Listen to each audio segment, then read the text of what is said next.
Ya Allah, Ramadan sudah berakhir. Seandainya kemarin aku mengamalkan A, B, C, D, pasti hasilnya akan lebih baik gitu ya. Mudah-mudahan itu karena manisnya iman. Padahal kata seandainya itu ada rambu-rambunya yang nggak boleh sembarangan kita ucapkan. Hati-hati loh ngomong seandainya, nanti bisa membuka perbuatan setan.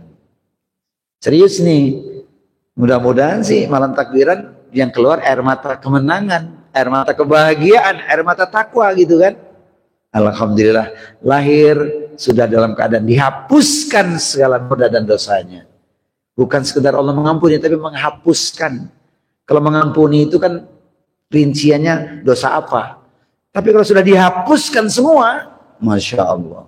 Dan itu doa yang dibaca oleh Rasulullah, diajarkan pada istri beliau Aisyah radhiyallahu anha, itu memang luar biasa itu. Allahumma innaka afun tuhibbul afwa fa'fu anni, itu dahsyat itu. Ya Allah, engkau maha pemaaf, menyukai permohonan maaf, maka maafkanlah aku. Itu dahsyat.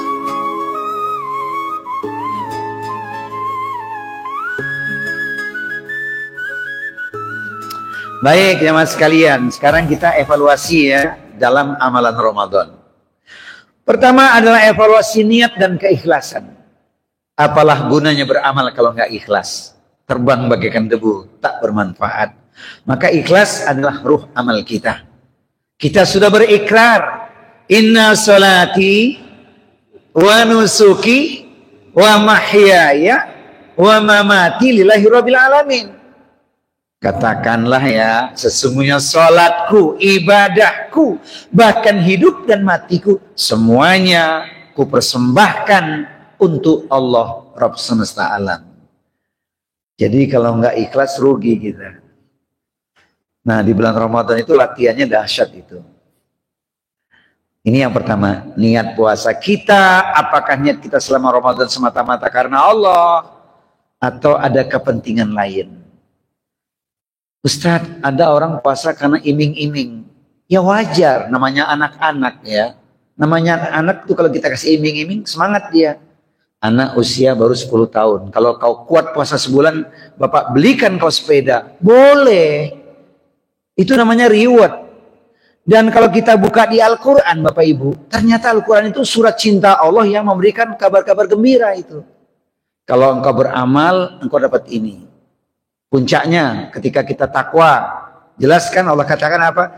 Tilkal jannatul lati nuritsu min ibadina man kana taqiyya. Siapa yang bertakwa pada Allah, selama dia bertakwa itu dia akan jadi ahli surga. Ada ayat khusus yang membuat kita semangat beramal itu kenapa? Janji Allah. Lihat Quran surat 16 ayat 97. Ayat ini membuat kita semangat ibadah.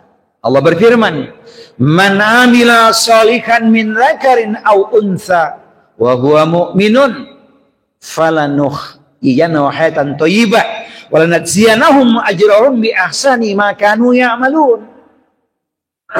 Barang siapa beramal soleh, melakukan kebaikan, baik dia pria ataupun wanita, niscaya akan diberikan kepadanya kehidupan yang baik. Bahkan diberikan untuknya pahala atau ganjaran yang jauh lebih besar dibandingkan apa yang sudah dia lakukan.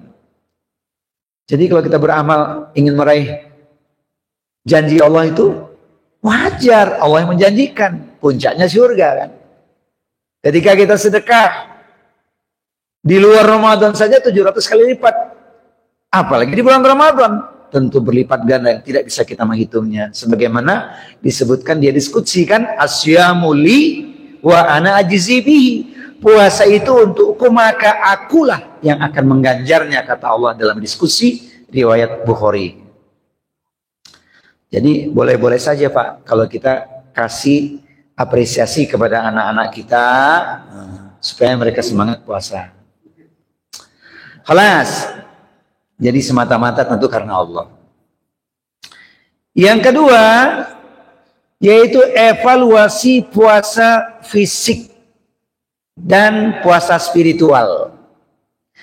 Jadi puasa itu kalau dirinci dua. Satu puasa fisik, Dua, puasa spiritual. Terutama kapan? Terutama setelah berakhirnya Ramadan ini. Ini penting untuk kita mempertahankan kualitas ibadah yang telah kita lakukan selama Ramadan. Apakah kita siap untuk melanjutkan kebiasaan yang baik? Seperti sholat sunnah, kalau sholat fardu udah nggak usah disebut lagi ya. Membaca Al-Quran, i'tikaf, dan berderma serta sejumlah amal yang wajib dan sunnah lainnya. Wah, banyak kalau kita rinci. Nah ini yang perlu saya mengingatkan. Jangan sampai di penghujung kita nanti gagal pahala. Cuma dapat lapar dan dahaga. Pertama, puasa fisik. Apakah kita mampu menahan lapar dan dahaga sepanjang hari dengan penuh kesabaran? Kuat sih nahan lapar dahaga, tapi nggak kuat nahan kesabarannya. Sehingga muncul emosi yang meledak-ledak. Sedang puasa masih emosian juga. Apa sebabnya itu? Ya banyak sebabnya. Mungkin digoda, mungkin dicela, mungkin dicaci, diejek, dan lain-lainnya. Atau sampai pada tingkat dizolimi. Bisa Ustadz, Alhamdulillah. Kenapa? Sudah ngerti ilmunya. Nabi mengatakan, nah ini ya tentang puasa yang cuman dapatnya lapar dahaga. Rubba sha'imin laisa lahu min syamihi lal ju' wal 'atas. Betapa banyak orang yang puasa itu hanya mendapatkan lapar dan dahaga saja. Iya. Kenapa? Rasul mengatakan dalam hadis Bukhari, "Man lam yada qaula zuri wal amala bihi, falaisa lillahi hajatun fi ayada'a ta'amahu wa syarabahu." Barang siapa yang tidak mampu menjaga lidahnya dari ucapan yang sia-sia, ucapan yang tidak bermanfaat, caci maki, ujaran kebencian, sumpah serapah, ghibah, namimah, adu domba, dan sejenisnya, maka tidaklah Allah memerlukan seorang hamba hanya menahan lapar dan dahaganya saja. Ya Ustadz, supaya nggak terjadi masalah di luar, saya ngamalkan hadis berikut ini. Naumu sho'im ibadatun. Tidurnya orang puasa adalah ibadah. Aman Ustadz, habis sholat subuh tidur sampai jelang zuhur. Usai sholat zuhur tidur lagi sampai asar. Pada asar tidur lagi. Aman Ustadz, tidak berinteraksi. Itu mah puasanya anak TK. Padahal kaidahnya bagaimana? Al jaza min jinsil amal. Balasan itu tergantung dari perjuangan atau pengorbanannya. Makin besar perjuangan dan pengorbanannya, makin tinggi nilainya. Nah gitu ya. Jadi tadi hadisnya itu dhaif, Pak. Tidurnya orang puasa adalah ibadah. Tapi bukan nggak boleh tidur, boleh. Boleh. Boleh tidur sih. Apalagi habis iktikaf ya. Belum tidur, Masya Allah. Yang penting itu waktu-waktu krusialnya Pak, yang harus kita jaga itu. Malamnya sedikit tidur memang harus, karena ada ayatnya. Kan pengen dapat Lailatul Qadar. Ya enggak? Malam penentuan, malam kemuliaan, yang nilainya melebihi 1000 bulan. Allah alam nih, jangan-jangan turunnya tadi malam nih. Lebih baik sampai tuntas 10 hari terakhir. Karena puncak doanya sampai besok nih Pak. Puncak doa kita sampai besok jelang maghrib. Iya. Jadi nggak ada yang tidak mungkin kalau Allah inginkan kebaikan untuk kita. Jadi maksimalkan saja, nggak usah pikirin. 21 udah lewat, 23 udah lewat, 25 udah lewat, 27 sudah, 29 juga sudah lewat. Malamnya. Jangan pikirin, tapi tetap maksimalkan, berhusnudzon. Karena Allah menjanjikan Pak, wa idza sa'alaka 'ibadi 'anni fa inni qarib ujibu da'wata da'i idza da'ani falyastajibu li wal yu'minu bil 'alahum yarsyudun. Jika ada di antara hambaku ya Muhammad bertanya kepadamu tentang aku, katakan aku dekat. Aku mengabulkan permohonan orang-orang yang meminta kepadaku asalkan mereka memenuhi kewajibannya kepadaku, yaitu perintah Allah ditunaikan, husnudzon, beriman, yakin, berbaik sangka kepada Allah. Dialah orang-orang yang senantiasa mendapatkan petunjuk. Masya Allah. Holas. Jadi jangan tergelincir, sekali lagi kita masih punya perjuangan 2 hari ke depan. Nah, pasca Ramadan dituntut kita untuk melanjutkan amalan-amalan yang sudah kita lakukan. Nahan lapar dahaga mah aman. Alhamdulillah. Sebab sahurnya nggak ketinggalan kan? Alhamdulillah. Kelas. Nah, yang berikutnya adalah puasa spiritual. Puasa bukan hanya menahan diri dari makan dan minum, tetapi juga harus diiringi dengan menahan amarah, menjaga pandangan, berbicara dengan baik, wa qulu linnasi husna, kemudian menjaga hati. Nah, ini dia. Jadi lebih ditekankan urusannya akhlak. Kalau akhlaknya terjaga, maka insya Allah puasanya sukses. Nah, sebelum ngomongin akhlak, hati mesti dijaga dulu. Kalau hati baik, yang keluar juga baik. Tapi kalau hatinya kotor, yang keluar juga kalimat yang tidak baik. Ini pengaruhnya besar itu. Masya Allah. Maka kita mohon pada Allah kan supaya hati kita selalu terpaut kepada agama Allah. Allahumma ya muqallibal qulub, tsabit qalbi ala dinik, kan kita berdoa itu. Ya Allah, Engkau yang bolak-balikan hatiku, tetapkan hatiku kepada agamamu. Kalau sudah terpaut pada agama Allah, ya kita hati-hati melakukan hal yang tidak disukai Allah. Nah, evaluasi spiritual ini lebih kepada bagaimana kita menjaga akhlak dan hati kita selama Ramadan. Alhamdulillah, sudah ngerti rambu-rambunya. Wa qulu linnasi husna, bertutur kata yang baik kepada manusia, pandangan ditundukkan, alhamdulillah. Tutur jaga dikata, ya, tutur katanya dikatakan apa? Kalau baik dia ucapkan, kalau buruk dia lepaskan atau dia tinggalkan. Nah, Bapak Ibu sekalian, puasa fisik orang mengatakan lebih mudah dibandingkan puasa spiritual. Sebab lahirnya semua dari spiritualitas kita. Insya Allah ya, dengan latihan kita selama Ramadan ini menjadikan kita makin kuat, makin mantap. Terutama apa? Tidak ada sukses dalam sebuah amal apapun kecuali dilandasi dengan kesabaran. Jadi sabar itu sangat lengkap. Sabar mentaati apa yang Allah perintahkan, sabar menjauhi maksiat yang dilarang, dan sabar menerima ketentuan yang telah Allah gariskan. Nah, kita yakin apa yang kita lakukan tidak sia-sia. Ustaz, tapi kan sudah ada ketentuannya dalam hidup ini. Iya, memang sudah ada ketentuannya. Tapi kan kita tidak pernah tahu apa yang terjadi esok pagi. Oleh karena itu kita harus berhati-hati dengan mengatakan seandainya. Nanti Pak, di malam takbiran itu muncul kalimat itu. Pasti. Mudah-mudahan munculnya karena manisnya iman. Apa yang terucap biasanya? Ya Allah, Ramadan sudah berakhir. Seandainya kemarin aku mengamalkan A, B, C, D, pasti hasilnya akan lebih baik gitu ya. Mudah-mudahan itu karena manisnya iman. Padahal kata seandainya itu ada rambu-rambunya yang nggak boleh sembarangan kita ucapkan. Hati-hati loh ngomong seandainya, nanti bisa membuka perbuatan setan. Serius nih, mudah-mudahan sih malam takbiran yang keluar air mata kemenangan, air mata kebahagiaan, air mata takwa gitu kan. Alhamdulillah, lahir sudah dalam keadaan dihapuskan segala noda dan dosanya. Bukan sekedar Allah mengampuni, tapi menghapuskan. Kalau mengampuni itu kan rinciannya dosa apa. Tapi kalau sudah dihapuskan semua, Masya Allah.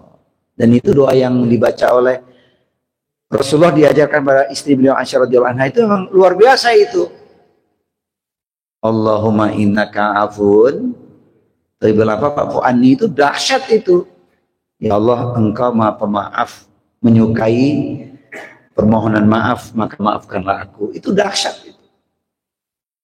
Nah, saya ulangi ya. Mudah-mudahan yang keluar besok di akhir Ramadan itu malam takbiran bukan kata seandainya yang tidak diperbolehkan. Sebab ada dua yang dipahami. Satu, tidak dibolehkan mengatakan seandainya. Dua, yang boleh kita mengatakan seandainya. Nah, sebelum menutup renungan ini perlu saya sampaikan ini. Pertama, kata seandainya kalau memprotes syariat. Jadi jangan gampang ngomong seandainya memprotes syariat. Syariatnya jelas. Dilarang begini begitu. Tapi masih mengucapkan kalimat yang satu ini. Apa itu?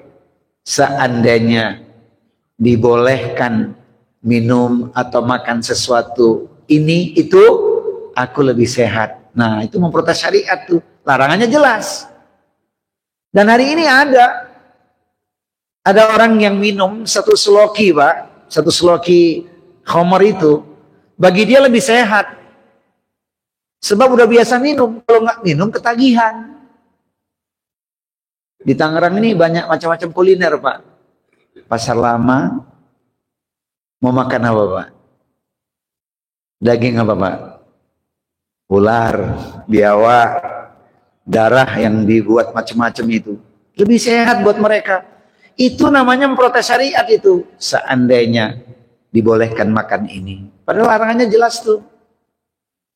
Sampai Nabi mengatakan, wala tashrabana khamran fa inna urusun kula fahisyah. Jangan kau minum minuman keras, karena itu yang menyebabkan timbulnya perbuatan keji. Udah jelas. Maka jangan ngomong seandainya seperti itu.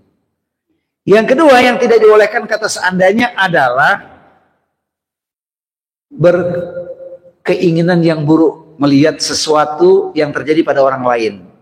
Seandainya aku kaya seperti si fulan, aku bisa melakukan seperti yang dia lakukan.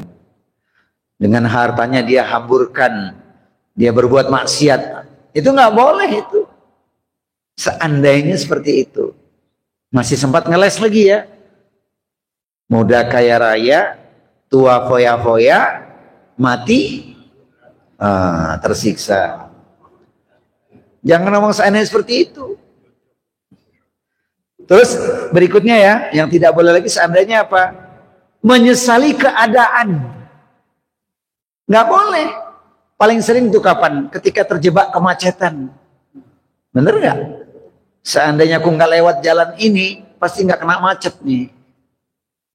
Atau yang ekstrim lagi, seandainya aku nggak bisnis dengan dia, aku nggak rugi. Nggak boleh diucapkan itu, Pak. Cukup di hati kita saja. Akan berpahala kalau kita katakan qadarullah wa masya'a fa'ala. Itu semua terjadi karena ketentuan Allah. Mudah-mudahan tidak ada kalimat-kalimat yang muncul penyesalan, karena dalam kehidupan kita banyak ujiannya itu. Banyak itu. Seandainya berujung dengan penyesalan. Jangan. Tidak boleh. Terus yang berikutnya, seandainya dengan menyalahkan atau memprotes takdir. Kalau tadi memprotes syariat, nah ini memprotes takdir nih. Seandainya aku tidak sakit, aku bisa melakukan banyak hal. Padahal sakit itu cara Allah untuk menggugurkan dosa-dosa kita. Seperti yang dikatakan Rasulullah kan, ma yusibul muslima min asabin wala wasabin wala hammin wala husnin wala adza wala ghamin hatta syaukati yushakuha illa kafarhu biha min khotoyahu. Tidaklah satu musibah yang ditimpakan pada diri setiap muslim, penderitaan, sakit, kesedihan, gangguan dan gundah hati, bahkan sekalipun duri yang menusuknya, kecuali menjadi penghapus dari dosa-dosa dan kesalahan-kesalahannya. Jadi Pak, suatu ketika saat kita tidak dalam keadaan yang nyaman, sedang diuji sesuatu, contohnya sakit yang diderita itu, sebenarnya bagi orang beriman adalah Allah sedang menggugurkan dosa-dosanya. Pertanyaannya Bapak Ibu, pilih mana? Badan sehat dosa bertambah, atau badan sakit dosa diampuni? Gimana Pak? Maunya sih badan sehat, dosa diampuni. Maka ketika kita sehat ibadah, jaga ibadahnya, waktu sakit tetap dapat pahala. Itu kan sunatullah sakit Pak. Nggak ada orang yang bebas dari yang namanya sakit itu. Kapanpun pasti akan dialami. Tapi ingat, ketika sedang kita alami, Allah sedang menyayangi kita, Allah sedang menggugurkan dosa kita, gitu kan? Dengan catatan jaga kesabarannya. Muaranya di situ. Kemudian nih masih ngomong seandainya nih, karena nanti pasti muncul itu seandainya yang dibolehkan. Nah, ini penting ini ilmunya. Apa kata seandainya yang dibolehkan? Pertama, seandainya dengan niat yang baik. Seandainya Allah berikan kepadaku rizki, aku akan berbagi. Seandainya Allah berikan padaku sehat, aku akan jaga ibadah dengan A, B, C, D, gitulah. Nah, boleh itu. Aku akan bisa melakukan ini itu boleh itu. Seandainya aku dapat THR 3 bulan gaji. Ada nggak Pak? Alhamdulillah, ya nggak? Misal itu ya. Nih ada yang protes nih, Ustadz kami kan udah pensiun katanya. Pensiun rezekinya lain lagi Pak. Rezekinya dari mantu ya kan, dari besan, dari langit ya, rezeki langit gitu kan. Masya Allah. Nah itu boleh itu. Seandainya dengan tujuan yang baik. Kalau Allah beri aku nikmat, aku akan gunakan nikmat itu. Boleh banget tuh, boleh. Kemudian yang kedua, seandainya yang dibolehkan adalah ucapan seandainya sebagai motivasi. Boleh. Itu ucapan biasa tapi dalam. Ucapan seorang sahabat Umar bin Khattab. Lau annakum tatawakkaluna haqqa tawakkulihi la ruziktum kama yurzaku thair tahdu khimasan wa taruhu bitonan. Seandainya kalian betul-betul bertawakal kepada Allah, niscaya Allah akan mencukupkan kebutuhanmu. Bahkan diberi rizki sebagaimana burung pagi hari keluar dalam keadaan kosong perutnya, sore hari pulang ke sarangnya sudah dalam keadaan kenyang terisi. Itu kata seandainya sebagai motivasi itu. Boleh kabar. Dan yang ketiga perlu saya sampaikan ini, seandainya sebagai renungan atau muhasabah. Apa tuh? Seandainya ini Ramadan yang terakhir. Boleh Pak, sebagai renungan buat kita. Kenapa itu saya sampaikan? Karena kita tidak pernah tahu apa yang terjadi esok pagi. Bulan Ramadan ini ada kisah spesial yang menurut saya luar biasa. Ada 3 orang yang saya kenal Pak, meninggal di bulan Ramadan ini.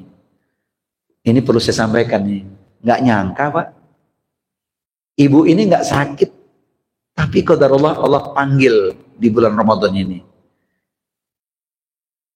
Hari pertama sampai hari yang ke-20 selalu iktikaf karena suaminya ketua DKM di salah satu masjid di Grand Lake. Jadi tiap malam ibu itu nggak pernah pulang. Suaminya mengatakan, Ustadz istri saya alhamdulillah khatam 3 kali di Ramadan ini. Itulah cara Allah menyayanginya.